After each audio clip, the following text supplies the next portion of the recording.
Governo federal avalia acionar lei de reciprocidade contra tarifaço dos Estados Unidos. E você vai ver ainda. No Dia Nacional de Combate ao Fumo, tabagismo ainda mata 200 mil pessoas por ano no Brasil. E ainda, empresários ligados ao PCC são presos por planejar assassinato de promotor no interior de São Paulo. Essas e outras notícias você confere agora no Redação Hit. Olá, muito bom dia para você. Agora 11h30 pelo horário de Brasília. Uma ótima sexta-feira para você que decidiu ficar bem informado na primeira edição do Redação Hit. Você acompanha agora os destaques desta sexta. De acordo com a Organização Mundial da Saúde, o tabagismo é a principal causa de morte evitável no planeta. O Dia Nacional de Combate ao Fumo, comemorado hoje, busca reforçar as ações nacionais de conscientização da população para os danos causados pelo tabaco. As campanhas contra o tabagismo funcionam como um alerta à população em relação aos danos do tabaco e seus derivados, como os cigarros eletrônicos, além de estimular a largar o vício por meio de tratamento oferecido pelo SUS. Um dos focos das campanhas é a crescente popularidade dos cigarros eletrônicos, conhecidos como vapes, que têm mascarado uma realidade alarmante.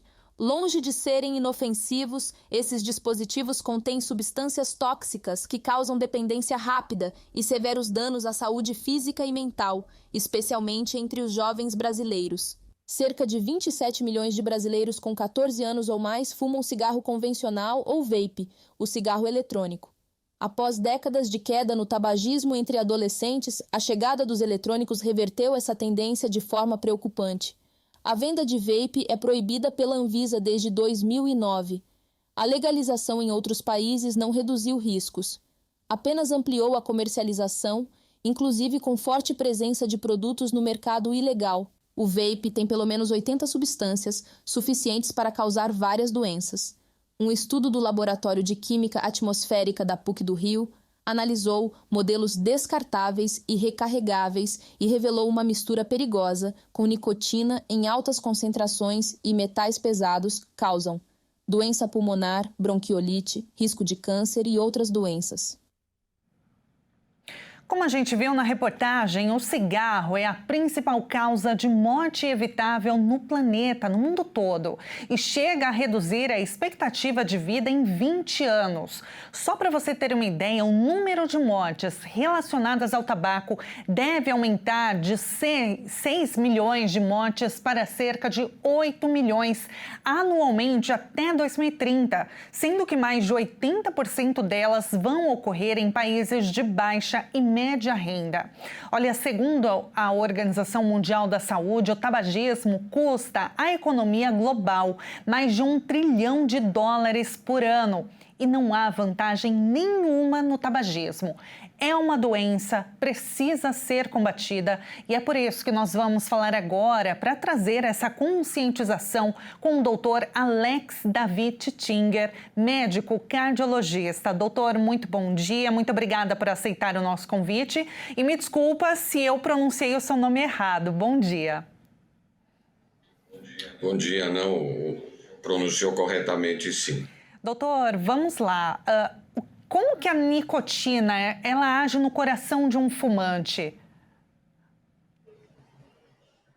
Bom, na verdade, como vocês falaram no começo da apresentação, o tabaco, o cigarro, é um dos principais fatores de risco evitáveis para doenças graves e morte precoce, né?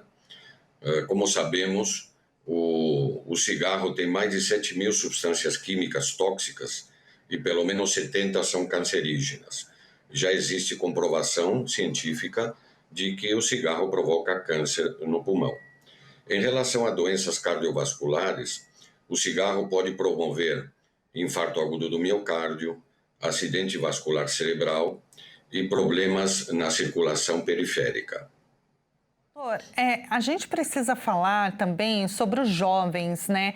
É muito, causa até um estranhamento, porque décadas passadas o cigarro existiam propagandas com relação ao cigarro que traziam ali como se fosse algo bom para socializar. A pessoa que fumava era vista como uma pessoa, digamos, mais moderna, enfim.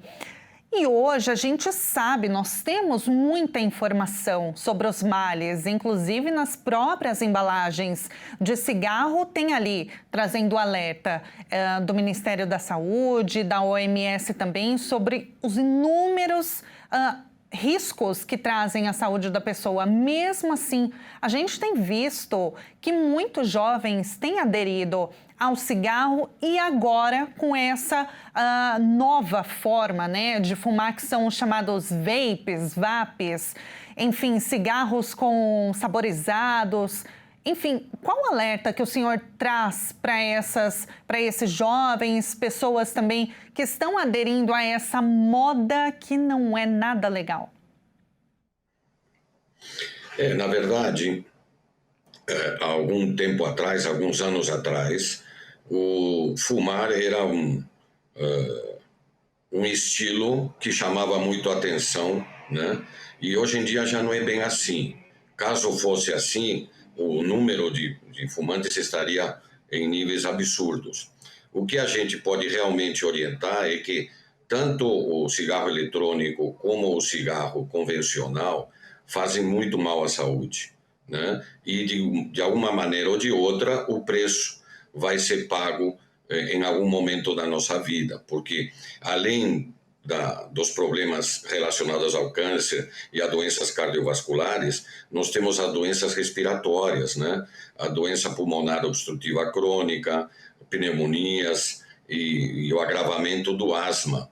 Além de outros efeitos que o cigarro pode trazer, como envelhecimento, disfunção erétil, osteoporose, desenvolvimento de catarata, prejuízo no olfato, no paladar, riscos para a gestação e também o famoso fumo passivo, né?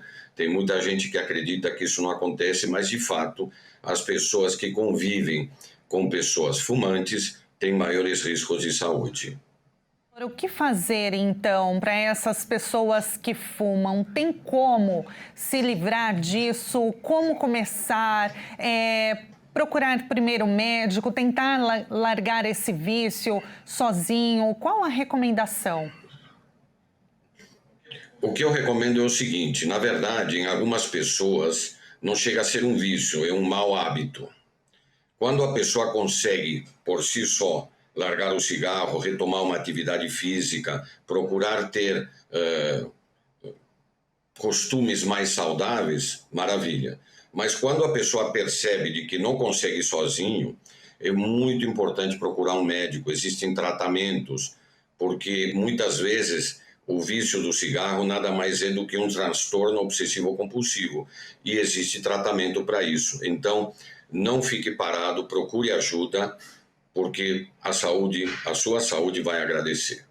Doutor, última pergunta. A pessoa que conseguiu largar, então, esse mau hábito, como o senhor bem disse aqui, ela consegue recuperar a saúde dela? O que ela precisa fazer depois?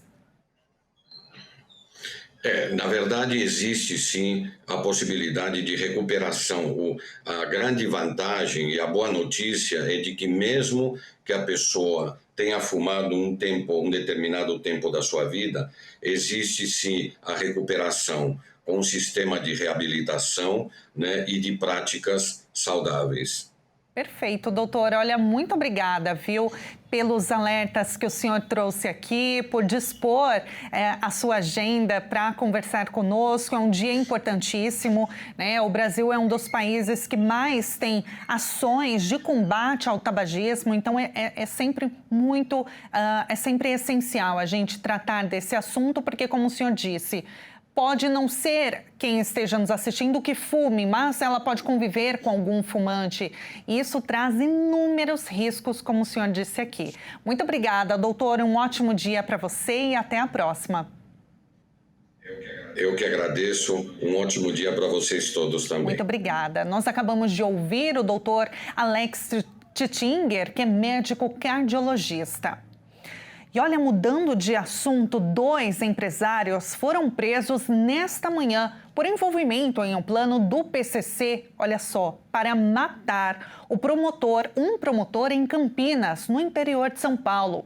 Eles queriam interromper as investigações sobre os crimes cometidos pela facção, como o tráfico de drogas e lavagem de dinheiro. A operação deflagrada pelo Grupo de Atuação Especial de Repressão ao Crime Organizado e pelo 1º Batalhão de Ações Especiais de Polícia da Metrópole, prendeu 2 empresários, Maurício Silveira Zambaldi e José Ricardo Ramos, que atuam nos setores de comércio de veículos e transporte, foram presos no bairro Cambuí e no condomínio Alphaville, em Campinas. Eles são suspeitos de financiar um plano para matar o promotor Amaury Silveira Filho, do Ministério Público de Campinas. Maurício é conhecido como o Dragão e seria responsável por lavar dinheiro da organização criminosa do 1º Comando da capital. Os empresários teriam arquitetado o plano para interromper as investigações sobre os crimes cometidos pela facção, como tráfico de drogas, lavagem de dinheiro e organização criminosa armada. Eles teriam patrocinado e providenciado a aquisição de veículos e armamento, além da contratação de operadores para criar uma emboscada ao promotor. O grupo também planejava a morte de um comandante da polícia. Além das 2 prisões, foram cumpridos 4 mandados de busca e apreensão. Um dos principais articuladores do plano é apontado como Sérgio Luiz de Freitas Filho, que seria um dos chefes do PCC que está entre os principais operadores do tráfico de drogas no país. Ele está foragido há anos e, segundo as investigações, pode estar escondido na Bolívia, de onde continuaria comandando atividades criminosas. A Polícia Federal acredita no vazamento de informações sobre a maior operação da história contra o crime organizado, que mirou o esquema bilionário de lavagem de dinheiro ligado ao PCC. Parte dos alvos que seriam presos saíram de suas casas de madrugada. A operação envolveu toda a cadeia de combustíveis e o uso de fintechs e fundos de investimento para ocultar ativos. De acordo com o governo, as chamadas fintechs, plataformas digitais de serviços bancários e financeiros, e cerca de 40 fundos de investimento eram usados para ocultar ativos. As autoridades apontaram como cabeça do esquema o 1º Comando da capital, conhecido pela sigla PCC, uma das principais organizações criminosas do país, que opera enviando para a Europa cocaína produzida na América do Sul. O esquema desbaratado operava em toda a cadeia produtiva de combustíveis, incluindo distribuidoras, transportadoras, empresas de produção, refino e armazenamento, assim como na rede de postos de gasolina e seus pontos de venda. A organização lavou pelo menos 52 bilhões de reais entre 2020 e 2024, em mais de 1.000 postos de combustíveis em todo o país. Além disso, controlava 4 refinarias e mais de 1.000 caminhões que transportavam combustível, geralmente adulterado. 141 veículos apreendidos, 1.500 veículos sequestrados, mais de 300 mil reais em dinheiro apreendido, 41 pessoas físicas, 255 pessoas jurídicas, bloqueio de mais de 1 bilhão de reais e bloqueio total de 21 fundos de investimento, fundos fechados de investimento, além de sequestros de 192 imóveis e 2 embarcações. Segundo o ministro da Fazenda, Fernando Haddad, a operação inaugura uma nova forma de trabalhar. Você precisa da inteligência dos auditores fiscais que vão lá abrir as contas desses fundos e entender para onde o dinheiro está chegando, Se não fosse por isso, nós não teríamos conseguido chegar a mais de 1.000 postos de gasolina, 4 refinarias, mais de 1.000 caminhões que estavam à disposição do crime organizado para transportar o combustível, geralmente adulterado. É um esquema extremamente capilar do ponto de vista material, do ponto de vista de distribuição do combustível, e extremamente sofisticado do ponto de vista financeiro, porque são muitas camadas que precisam ser abertas para se chegar no patrimônio do crime organizado. Sem o quê? fica muito difícil você vencer o crime. Essa operação é exemplar porque ela conseguiu chegar na cobertura do sistema, no andar de cima do sistema. E, para isso, a Polícia Federal e a Receita Federal têm que trabalhar juntas. E veja a seguir, governo aciona a lei da reciprocidade em resposta às tarifas dos Estados Unidos. E antes do intervalo, vamos ver o tempo na cidade de Maringá, no Paraná, 23 graus. Nós voltamos em instantes.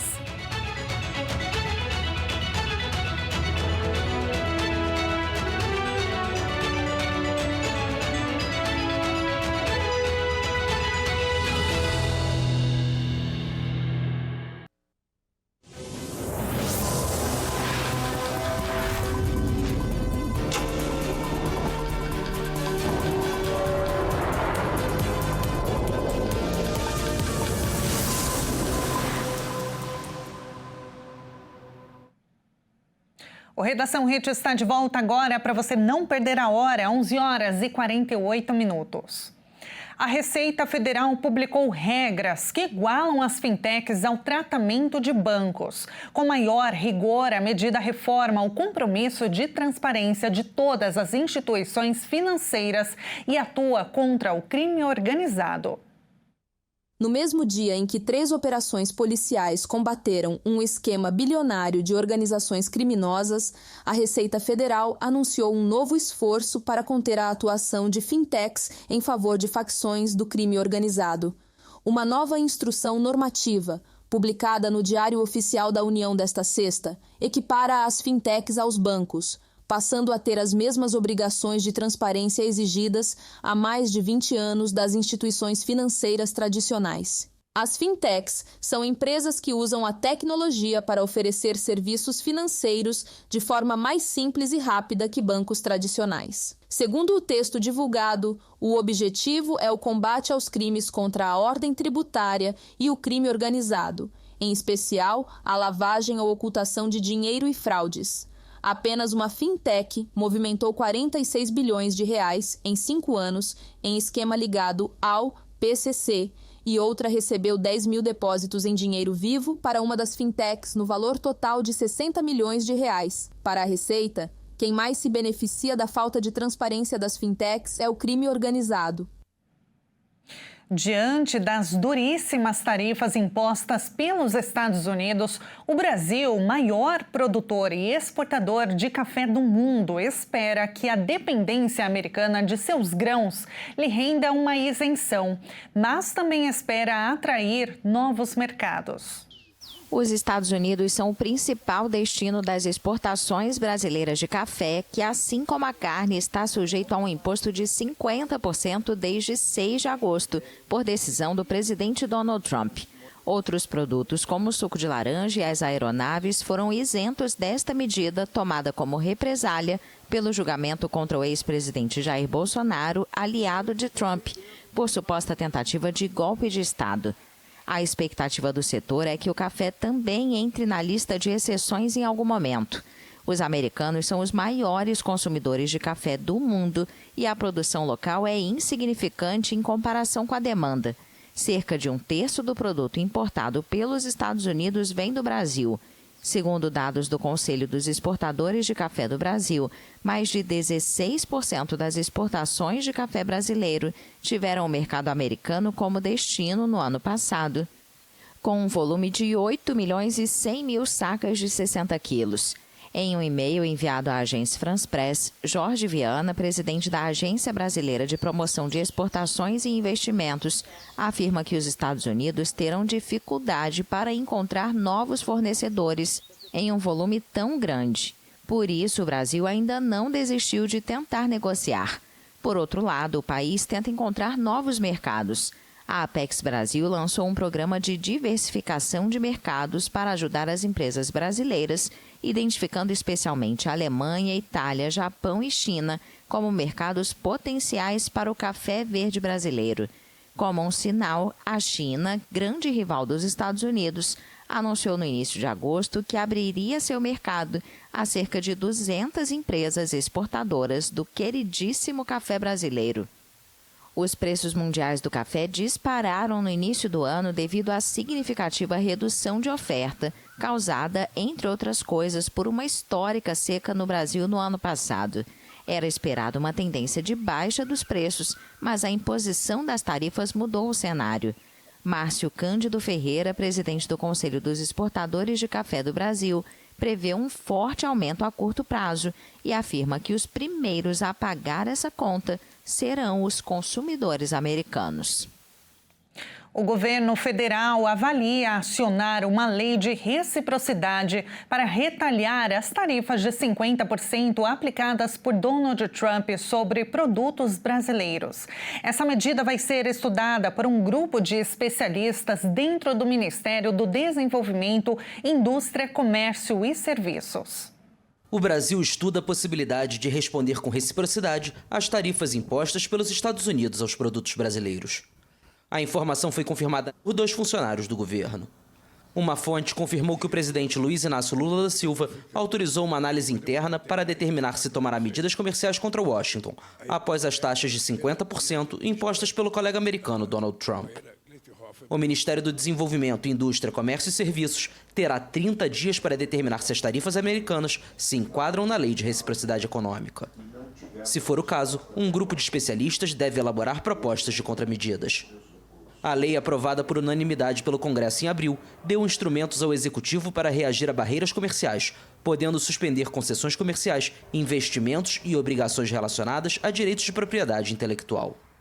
Lula já havia sinalizado a possibilidade de responder com a legislação assim que Trump ameaçou impor sobretaxas de 50% sobre produtos brasileiros. A ordem executiva assinada pelo republicano em 31 de julho deixou de fora 694 produtos brasileiros, como suco e polpa de laranja, combustíveis, minérios, fertilizantes, metais preciosos e energia, entre outros. Mas café, frutas e carnes, por exemplo, passaram a ser taxados em 50%, um duro golpe para seus exportadores. O governo se mobilizou e anunciou um pacote de medidas de alívio econômico batizado de Plano Brasil Soberano, que ainda precisa ser votado pelo Congresso e prevê a disponibilização de 30 bilhões de reais para proteger a economia diante das tarifas americanas. O Brasil também solicitou consultas formais à missão dos Estados Unidos na Organização Mundial do Comércio como um primeiro passo para tentar resolver a disputa por meio do diálogo internacional. Trump justificou as sobretaxas com o argumento de que há uma suposta caça às bruxas contra o ex-presidente Jair Bolsonaro, aliado de extrema-direita, julgado por tentativa de golpe de Estado durante os atos de 8 de janeiro. Mudando de assunto, a Receita Federal paga hoje 2 bilhões e 900 milhões de reais em restituições do imposto de renda. Neste quarto lote, 1 milhão e 800 mil pessoas serão beneficiadas. Quem não entrou na lista ainda terá outra oportunidade no dia 30 de setembro. E no Redação Hit de hoje, nós vamos conhecer mais uma cidade mineira, Itabira. Conhecida como a Cidade do Ferro e a Cidade da Poesia, sendo o berço da companhia Vale do Rio Doce e do poeta Carlos Drummond de Andrade. A história de Itabira está ligada à mineração, que atraiu os primeiros colonizadores e impulsionou sua economia, culminando na fundação da cidade em 1848. E vamos abrir a nossa câmera ao vivo de Itabira neste momento, termômetros marcando 22 graus nesta sexta-feira. Muito obrigada pela sua companhia, um excelente final de semana para você. A gente se encontra ao longo da programação. Até mais.